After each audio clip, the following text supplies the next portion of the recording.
the dirtiest player in NBA history, man. Look, Bill Laimbeer. Now, look, I asked some of y'all, did y'all want me to react to Bill Laimbeer? Y'all said, man, go ahead. So we're about to see how he was coming, bro. We know he was the dirtiest player of all time, so let's see how he was coming. Kareem had the skyhook. Let's see how he was coming. And Hakeem did the dream shake. Ooh. Bill Laimbeer's signature moves were elbowing, hip checking, planting feet in the opponent's landing area, and flopping after the slightest contact. They called him the Prince of Darkness, the Axe Murderer, his heinous, and the Darth Vader of the NBA. Laimbeer put the bad in the bad boy Pistons. I don't believe this. They call him the Prince of Darkness? Laimbeer gets in a fight seemingly once a week. Everybody hated his guts, and most of his opponents still hate him today. I never really liked Laimbeer in any social situation. No. Yeah. It's Damn. because he's a dirty player. However, despite his well-deserved bad boy reputation, Bill Laimbeer isn't just some fist-swinging brute who punched people because he couldn't really play. In the 80s, Laimbeer was the best defensive rebounder in the NBA, and he was one of the first centers that could make threes and was a better free throw shooter than Michael Jordan. He was also super smart, and the majority of his antics were thought out and served a purpose to distract his opponents. I don't fight, I agitate, then walk away. So, how good was Bill Laimbeer actually? Hold on. They say he used to shoot threes. Bill Laimbeer? And was he Stop. really Come the on, man. dirtiest Stop player in playing. NBA history? And to answer that question, we need to go back to 1957 when Laimbeer was born. Bill Laimbeer Sr. was the president of a big glass manufacturing company, and his son Bill Jr. had an easy life, living in the richest parts of Chicago and Los Angeles. He had that when he money. started playing in the NBA, he joked that he was the only player in the NBA with a worse salary than his father. But there were benefits and pitfalls to Laimbeer's privileged upbringing. Bill was always super confident, and he believed he'd be super successful in any profession. It just so happened that basketball was his calling, especially after he reached 6'11" and led his high school to a state championship. However, Bill was also spoiled and used to everything coming to him easily. As a freshman at Notre Dame, Laimbeer flunked out and had to attend a technical college for 2 semesters to get his grades back up, which stopped his basketball career for a year and a half. And when he did return to Notre Dame's lineup for his junior and senior years, he didn't impress. Just 7 points and 6 rebounds per game didn't leave anybody in awe. So it wasn't surprising when he dropped to the 3rd round of the 1979 NBA draft as the 65th overall pick. Damn, 3rd round? By the Cavaliers. The Cavs weren't exactly thrilled with Bill for several reasons. Laimbeer wasn't particularly fast or athletic, and he wasn't a good post-up player. While all the great NBA centers had polished post moves and could make shots over both shoulders, Laimbeer didn't want to be like them, and he wanted to shoot jumpers like guards. The Cavs were reluctant to even offer Bill a contract, and when they finally did, some 2 months after he got drafted, he had already signed another deal with Brescia in Italy. And in Europe, Laimbeer thrived, averaging 21 points and 12 rebounds for one season. I didn't know he went to Europe. After which, he returned to the NBA at the age of 23. And as a rookie, Bill did fairly well, averaging 10 points and 8 rebounds for Cleveland, despite being second in the NBA in personal fouls. And when he played against Detroit, the Pistons GM Jack McCluskey noticed that the Cavs center played harder than anyone and fought for the entire game, even though it was a blowout. Impressed by Laimbeer's toughness, McCluskey traded for him at the next trade deadline, where he would team up with the rookie Isaiah Thomas. And when he got to the Motor City, Laimbeer blossomed. In the 1982-83 season, his first full season as a Piston, Laimbeer made the All-Star team, averaging 14 points and 12 rebounds. Hold on, he made an All-Star team. Stop playing with Bill. I want to see this jumper they talking but about. back in those days, his reputation was far from what it became several years later. You know, when Laimbeer first came to the Pistons, early on in his career, like guys was just turning around and literally taking their fist and punching him right in the face. And only years later, after taking so many punches in the face, when he started to hit back, he realized, oh, these guys aren't as tough as I thought they were. So when he started hitting back, then it became a problem. Isaiah.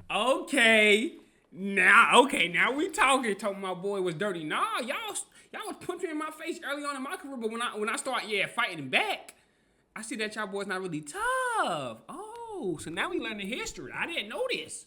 I didn't know this. Now we learning history, huh?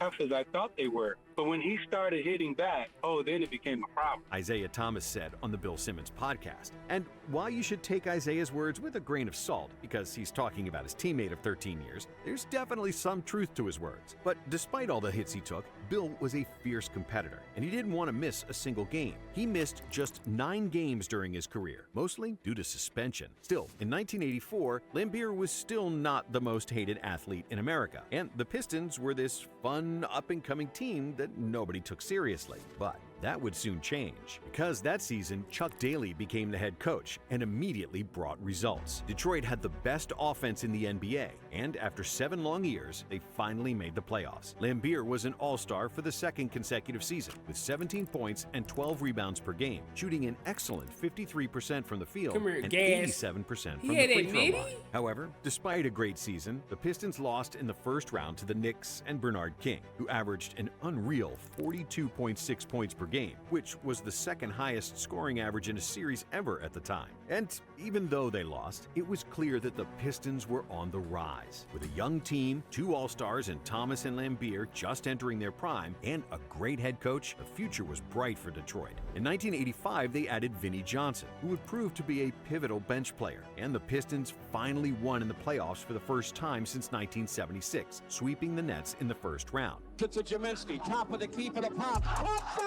Oh, it's over. The Pistons have swept New Jersey. Still, in the second round, against the mighty Celtics in their prime, Detroit fought a good fight, but the Celtics were a much better, deeper, and more experienced team, advancing in 6 games. In Game 3 of that series, Robert Parrish elbowed Laimbeer in the face. And when Bill came up, Parrish punched him again for good measure. Tripucka from the baseline. That won't go. Laimbeer is on the deck. And Laimbeer and Parrish have at it now. Laimbeer certainly wasn't completely innocent, and the Celtics fans could argue that he had it coming. But still, it wasn't like Parrish was a sweetheart either. And this playoff series was the tipping point of the hatred between Laimbeer and the Celtics that would last for years on the court and still exists today. But in 1986, the Pistons GM McCluskey proved his brilliance once again, drafting shooting guard Joe Dumars and trading for Rick Mahorn, who was one of the most physical and hard-nosed big men in the league. Laimbeer struck gold with Mahorn because he finally had a big, strong guy to back him up and fight alongside him. That season, Laimbeer led the league in rebounding, averaging 13 boards per game, along with an efficient 16.5 points per game. However, the Pistons regressed, losing to the Hawks in the first round of the playoffs, despite Laimbeer averaging 22 and 14 in the series. In 1987, the Pistons traded Kelly Tripucka for a 2-time scoring champ Adrian Dantley and drafted forwards John Sally and Dennis Rodman to further strengthen the front court. And it worked. The Pistons won a franchise record 52 games, and Laimbeer made his 4th All-Star team with averages of 15 points, 12 rebounds, and an insane 89.4% free throw shooting, which was an NBA record for a center. He got a jumper, that's why. Detroit breezed through the first 2 rounds of the playoffs. All the way up. Go! But in the Eastern Finals, they played another series for the ages against the Celtics. After Boston won the first 2 games, the Pistons won Game 3, largely because of Laimbeer. After a hard foul from Bill that sent Larry Bird to the ground, Larry couldn't stand it anymore and started punching Bill on the ground. 24 seconds, one goes down, and Bird and Laimbeer go at it. After which, he got ejected, which secured the win for the Pistons. Detroit then won Game 4. And in Game 5, it looked like the Pistons would win, as they held a 1-point lead with 5 seconds left. Isaiah did that dumbass. Also had possession of the ball, and all they had to do was inbound it, when Isaiah made the costliest turnover of his career. To Detroit, Bird steals it. Johnson, layup, Boston, 1 second left. Win and great play by Bird. This game will also be remembered for another fight between Parrish and Laimbeer. And once again, the Celtics center couldn't take Laimbeer's antics anymore, punching him 2 times. The tip by Parrish. He can't get it to fall, and Parrish takes Laimbeer to the ground. Even though he wasn't ejected from the game, Parrish was suspended for Game 6, and Detroit used his absence to force a Game 7. And the Pistons are going to send this to a 7th game at Boston Saturday. And even though Laimbeer indirectly won 2 games by taunting Bird and Parrish and he got 2 games up off him. He got 2 games up off him. But bro, they was hitting him though. Like, I understand they say he was dirty, but they was hitting him though. Y'all gotta be honest in the comments. They was killing Laimbeer. like killing him. So when he trying to get his get back, don't get mad now. Them ejected, in Game 7, Bird pushed the Celtics to a close victory and another finals appearance, despite Detroit averaging 4 more points than Boston in that series. That's crazy. The Boston Celtics will go to the finals again. But because they were so close, Laimbeer and the Pistons entered the 1988 season hungrier and more dangerous than ever. Under Daly's direction, the Pistons adopted a philosophy of 94 feet defense, which meant full court pressing and defending the entirety of the court. Up until that time, most NBA teams ran back on defense and allowed the offensive team to cross half court unbothered. It was basically a gentleman's agreement. But the Pistons didn't care. Their whole strategy was to pressure, bump, and agitate, unlike any other team ever had, led by Laimbeer. As a result, they soon became the most disliked team. Bad boy Pistons. While Detroit didn't lead the NBA in Hey, let me know in the comments. Should I watch a video on the Bad Boys Pistons too? You know what I'm saying? Like the whole team. Let me know. They led the league in hip checks, forearms to the ribs, cheap shots to the groin, shoving players midair, and fouls after the whistle. But the main reason why the Pistons were considered dirty was Bill Laimbeer, who continually put his feet in the players' landing areas after a jump shot, trying to injure the opponent, which made him arguably the most hated player in NBA history. But Bill and the Pistons weren't bothered by what others were saying, because their plan was working. Detroit won a franchise record 54 games, with the second best defense in the NBA. And when the playoffs came, their intensity was unmatched. The Pistons first defeated the Bullets, and then gave Jordan his first playoff whooping in the second round. Jordan. Clobbered. And that's what we're talking about when the Pistons want to make Jordan pay. Which led to another showdown with Boston. The Celtics had made the finals 4 years in a row at that point, and despite their core getting older, they were still the favorites against Detroit. So, to get into Boston's head, Laimbeer would be the first Piston to go out on the floor. He'd walk up to the leprechaun logo, spit on it, and smear his spit with his sneakers, which brought the arena to the brink of madness. He was doing that for real? But this time, the Celtics could do nothing to punish his antics, as the Pistons finally managed to beat Boston in 6 games. Hail to the new Eastern Conference Kings, the Detroit Pistons finally. 31 years it took them. And in their first NBA Hold Finals, on. Was the fan hit them up? Years it took them. Look at the fan. The in fan, their like I first need NBA that. Finals, Detroit squared up against another 80s dynasty, the LA Lakers. Even though the Pistons were the underdog, after 5 games, they were leading 3 games to 2. But then, a disaster. Isaiah Thomas stepped on Michael Cooper's foot and severely sprained his ankle. Isaiah Thomas is hurt down on the court underneath the basket. I couldn't tell what happened. It looked like his season was over. But then, despite being unable to stand on one leg, Thomas produced one of the craziest performances in NBA history. Isaiah miraculously kept playing. And not only did he play, he dominated. Thomas here in the third. Thomas off balance. Basket counts and a foul as he goes into the first row, and he is still limping. Thomas scored 25 points in the third quarter alone and finished the game with 43 points cooking. and 8 assists. 43? Keeping the Pistons afloat the entire game. With half a minute to go, Detroit was up by 1, and the Lakers went with a safe bet, deciding to throw the ball to Kareem to try to win the game with his trademark skyhook. But as Kareem was attempting the shot, the refs called a phantom foul on Laimbeer, who barely touched him. Kareem.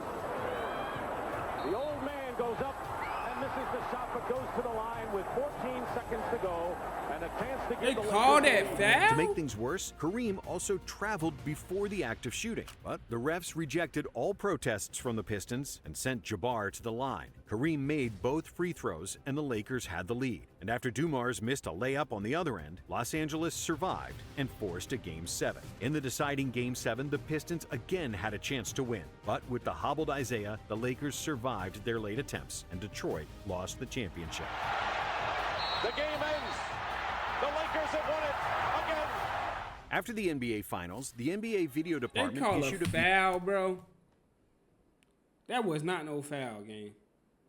That was not no foul. VHS cassette with highlights for each team, and someone named the '88 Pistons video The Bad Boys. When Isaiah Thomas heard what the NBA had titled the team video, he wasn't offended. He just gave the reporters his trademark smirk and said, "I guess we are the Bad Boys." Soon enough, Bad the whole team embraced this nickname. Even the franchise started selling Bad Boy merchandise. And if you thought the Pistons were dirty and physical up to that point, they were even worse in 1989. Detroit threw more punches than anybody. And if you wanted to score at the basket, you knew you were going to suffer a blow from Rodman, Mahorn, or Laimbeer. And Laimbeer became the complete opposite of the prototype NBA center. He was always allergic to having his back to the basket and rejected the notion of developing a low post game. So rather than change Laimbeer, he stepped into it too. Huh? I like the it. Pistons ultimately adapted their game plan to his strengths. Even though he shot threes before, the 1989 season was the first time he averaged more than 1 3-point attempt per game, making them at a decent 35% clip. He was one of the very few pick-and-pop centers in the NBA, and due to his shooting prowess, the opposing center was forced to guard him outside the paint, which freed up. That dude got a jump. I ain't know Laimbeer had a jumper now. Now this right here is crazy. I ain't know that. Driving Yeah, lanes better for jump in Thomas Rudy and Gobert. Dumars. The Pistons won a franchise record 63 games that season, and in the first round of the playoffs, they swept their arch enemies from Boston, who played without an injured Larry Bird. And after they swept the Bucks in the second round, came another clash with Michael Jordan and his Bulls in the Eastern Conference Finals. Because Jordan was by far the best player in the NBA, He kept it in bounds. Here it is again. Chuck Daly knew that if they wanted to win, they had to put all their effort into stopping MJ. Oh my so God. Daly invented the Jordan rules, The a set Jordan of guidelines rules. on how to guard Michael and stop him any way they could, legally or illegally. Don't give him easy field goals. Make it tough. Make it tough. No easy field goals.